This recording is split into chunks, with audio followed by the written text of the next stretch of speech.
Chers membres de la famille de Dieu, recevez nos salutations fraternelles. Que la parole que nous allons entendre tout à l'heure, telle une épée à deux tranchants, pénètre nos cœurs, guérisse nos blessures et nous transforme de l'intérieur.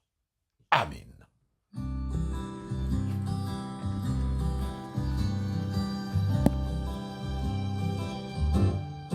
Nous venons dans ta maison et nous nous assemblons pour t'adorer. Nous venons dans ta maison et nous nous assemblons pour t'adorer. Nous venons dans ta maison et nous nous assemblons pour t'adorer, Jésus. Pour t'adorer, te louer, Seigneur. Tu nous donnes ta justice, tu nous as franchis pour t'adorer. Tu nous donnes ta justice, tu nous as franchis pour t'adorer.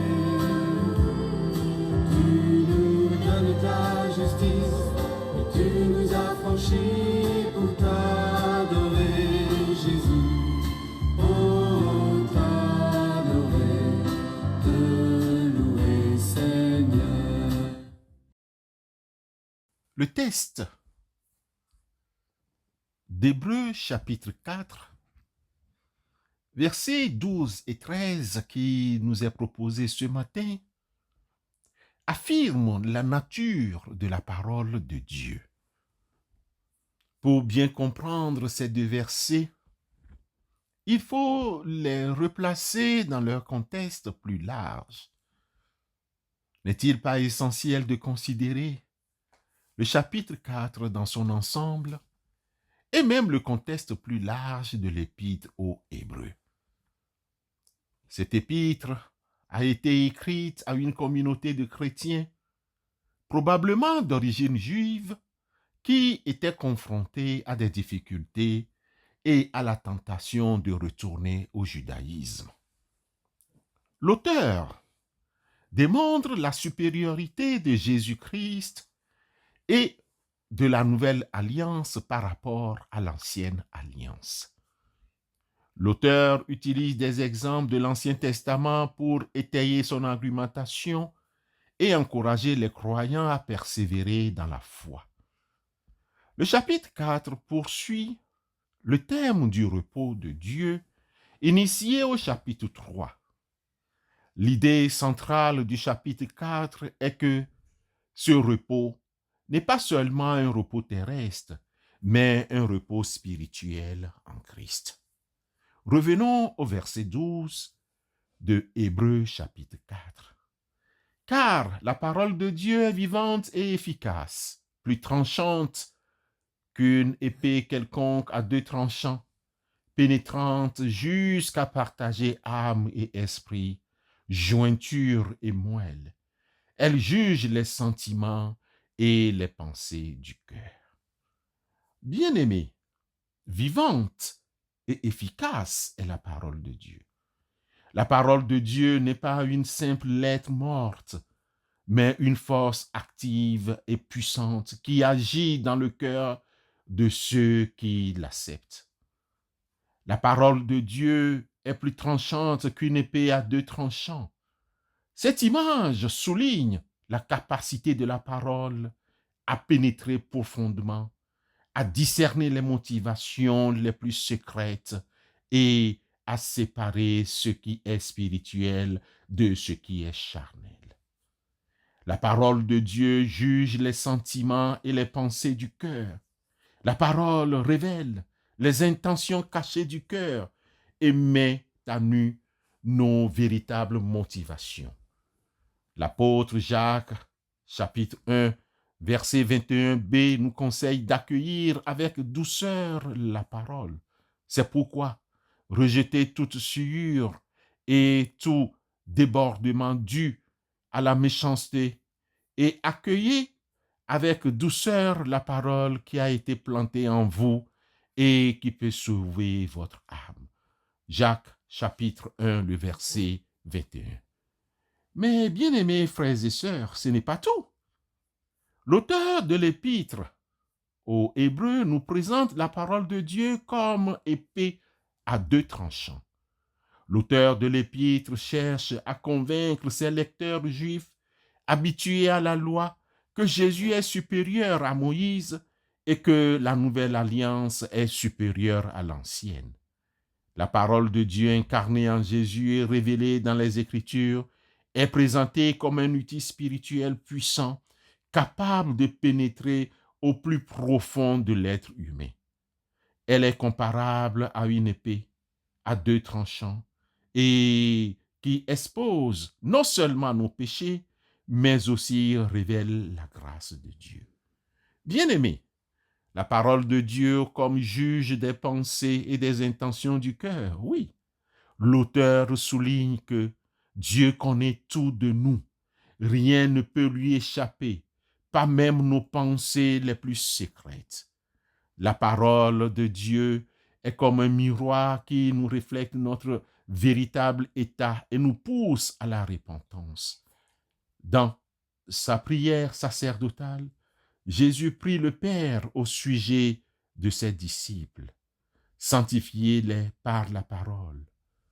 Ta parole est la vérité. Jean 17, 17. La parole de Dieu est capable de nous purifier. Les paroles de Christ ont le pouvoir de nous purifier. Vous êtes déjà purs à cause de la parole que je vous ai annoncée.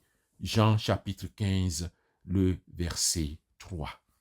Bien-aimés frères et sœurs dans la foi, nulle créature n'est cachée devant lui, mais tout est à nu et à découvert aux yeux de celui à qui nous devons rendre compte.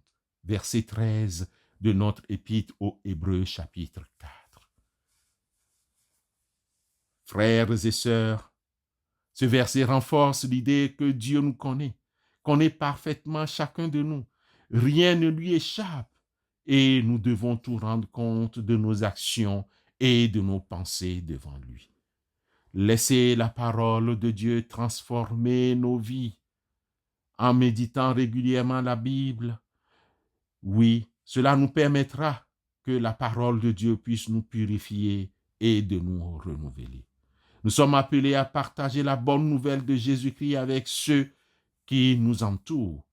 Toute l'écriture est inspirée de Dieu et utile pour enseigner, pour convaincre, pour corriger, pour instruire dans la justice, afin que l'homme de Dieu soit tourné et équipé pour toute bonne œuvre. 2 Timothée chapitre 3, les versets 16 et 17.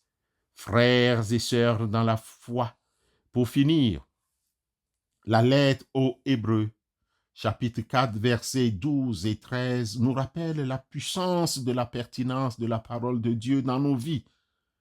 Elle est un outil indispensable pour notre croissance spirituelle et notre témoignage. Inspirée par la parole de Dieu, cette vérité à double tranchant, laissons-nous façonner, renouveler, pour accomplir de grandes choses. La parole de Dieu est une épée à deux tranchants. Elle tranche ce qui nous entrave et nous libère pour une vie nouvelle. Accueillons cette parole avec foi. Amen.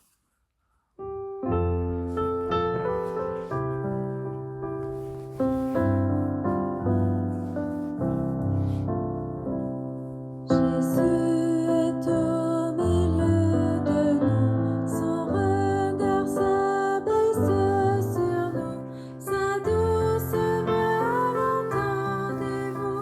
Je veux vous bénir tous, je veux vous bénir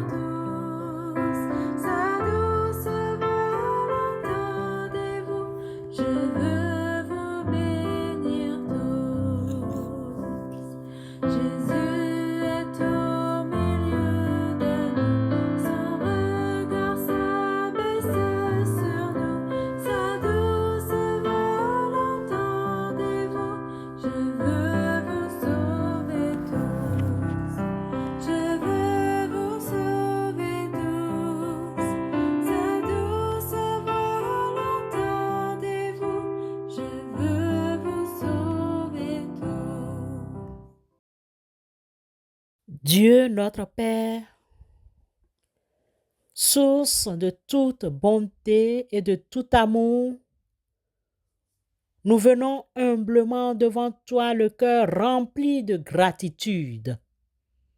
Nous te remercions pour tes bienfaits innombrables, pour ta présence constante dans nos vies. Merci pour ta parole, cette nourriture spirituelle qui nous éclaire, nous console et nous guide chaque jour. Elle est une source de sagesse et d'espérance, un phare dans les moments d'obscurité. Nous te remercions pour la paix que tu offres à ceux qui se confient en toi, une paix qui surpasse toute intelligence et qui réconforte nos cœurs troublés. Nous te prions particulièrement pour les enfants abandonnés et non désirés, ces petits êtres vulnérables qui souffrent de rejet et de solitude. Seigneur Dieu, nous te demandons s'il te plaît de les entourer de ton amour et de ta protection, de mettre sur leur chemin des personnes bienveillantes qui sauront les accueillir et les aimer. Inspire les cœurs des hommes pour qu'ils prennent conscience de la valeur inestimable de chaque vie dès son commencement. Nous pensons aussi à ceux qui sont éprouvés par les intempéries, les catastrophes naturelles qui causent des ravages et des souffrances. Seigneur Dieu, nous te prions de consoler les victimes, de soutenir ceux qui ont tout perdu et de donner la force à ceux qui les secourent. Aide-nous à être solidaires et à partager avec ceux qui sont dans le besoin. Que ces épreuves nous rappellent notre fragilité et l'importance de prendre soin de notre planète, cette maison commune que tu nous as confiée. Nous reconnaissons, Seigneur, que le monde est marqué par la souffrance et l'injustice, mais nous croyons en ta promesse d'un monde nouveau, un monde de paix, de justice et d'amour. Donne-nous la force de travailler à l'avènement de ton royaume en étant des instruments de ta grâce et de ta miséricorde. Nous te prions, Seigneur, de nous pardonner nos manquements, de nous pardonner pour les fois où nous n'avons pas su aimer et partager. Aide-nous à grandir dans la foi, l'espérance et la charité. Nous te confions toutes ces prières par Jésus-Christ, notre Seigneur et Rédempteur. Amen.